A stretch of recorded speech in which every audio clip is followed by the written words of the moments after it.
Miércoles, 7 de agosto. Con la lengua trabada.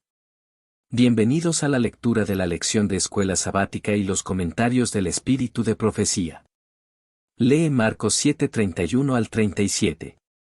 ¿Quién fue traído ante Jesús y qué hizo Jesús por él? Marcos 7:31 al 37. Volviendo a salir de la región de Tiro, vino por Sidón al mar de Galilea, pasando por la región de Decápolis. Y le trajeron un sordo y tartamudo, y le rogaron que le pusiera la mano encima. Y tomándole aparte de la gente, metió los dedos en las orejas de él, y escupiendo, tocó su lengua, y levantando los ojos al cielo, gimió, y le dijo, Efata, es decir, sé abierto. Al momento fueron abiertos sus oídos, y se desató la ligadura de su lengua, y hablaba bien. Y les mandó que no lo dijesen a nadie, pero cuanto más les mandaba, tanto más y más lo divulgaban. Y en gran manera se maravillaban, diciendo, bien lo ha hecho todo, hace a los sordos oír, y a los mudos hablar. Jesús no eligió el camino más corto para regresar a Galilea desde Tiro y Sidón. Parece que se dirigió al norte desde la región de Tiro, subió por el territorio de Sidón y luego descendió hacia el interior por el noreste del mar de Galilea, para llegar finalmente cerca del mar mismo. Fue un recorrido indirecto, lo que probablemente le permitió dedicar tiempo adicional a la instrucción de sus discípulos. El texto no indica quién fue exactamente la persona que trajo al hombre ante Jesús, pero el problema de este era suficientemente evidente, no podía oír y tenía dificultades para hablar.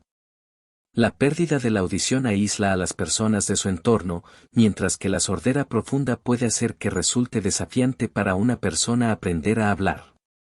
El problema de este hombre pudo haber sido de larga data. Jesús comprende la difícil situación del hombre y lo lleva aparte. La manera en que el Señor sana a esta persona es curiosa, particularmente para un lector moderno. Pone sus dedos en los oídos del hombre, escupe, toca la lengua del afectado y suspira o gime profundamente. Jesús toca las partes afectadas que sanará en el hombre, pero ¿por qué el suspiro o el gemido? Suspiró al pensar en los oídos que no querían abrirse a la verdad y las lenguas que se negaban a reconocer al Redentor. Jesús restauró milagrosamente la audición del hombre e hizo que fuera capaz de hablar con claridad. Su suspiro ilustra los límites que Dios se ha impuesto a sí mismo en relación con la libertad de elección de la humanidad. Él no forzará la voluntad. Todos los humanos son libres de elegir a quien permitirán que dirija su vida, al príncipe de la vida o al de las tinieblas. Jesús podía abrir los oídos de los sordos, pero no forzaría los corazones incrédulos para que lo reconocieran como el Mesías. Esta breve historia también ilustra lo que Dios puede hacer por quienes se vuelven por propia decisión a Él.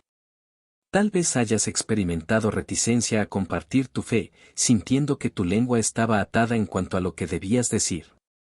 Este milagro es animador, pues demuestra que Jesús puede abrir tus oídos para que seas sensible a las necesidades de otros y compartas con ellos una palabra oportuna que los ayude en su senda.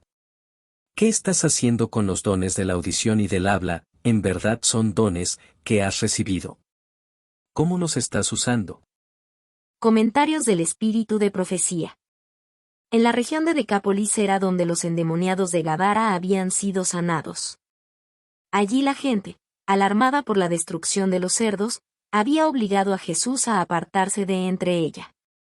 Pero había escuchado a los mensajeros que él dejara atrás, y se había despertado el deseo de verle.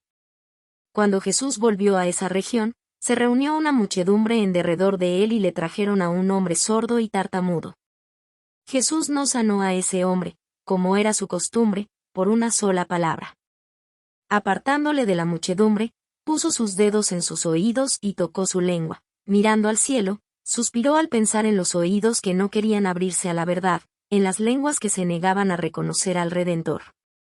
A la orden, «sé abierto», le fue devuelta al hombre la facultad de hablar y, violando la recomendación de no contarlo a nadie, publicó por todas partes el relato de su curación, el deseado de todas las gentes.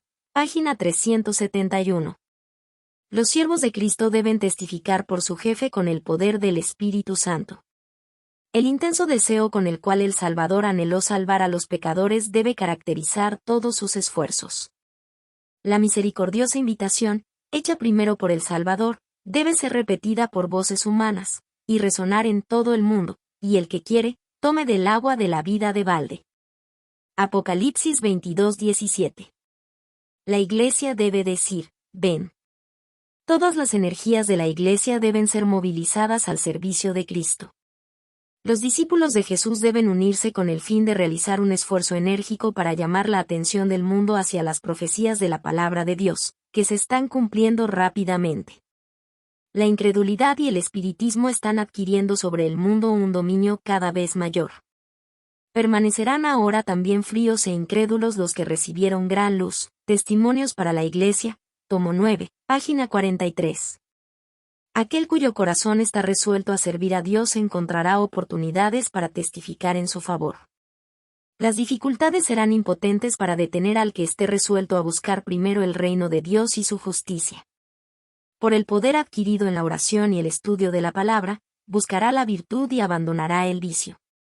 Mirando a Jesús, el autor y consumador de la fe, quien soportó la contradicción de los pecadores contra sí mismo, el creyente afrontará voluntariamente y con valor el desprecio y el escarnio.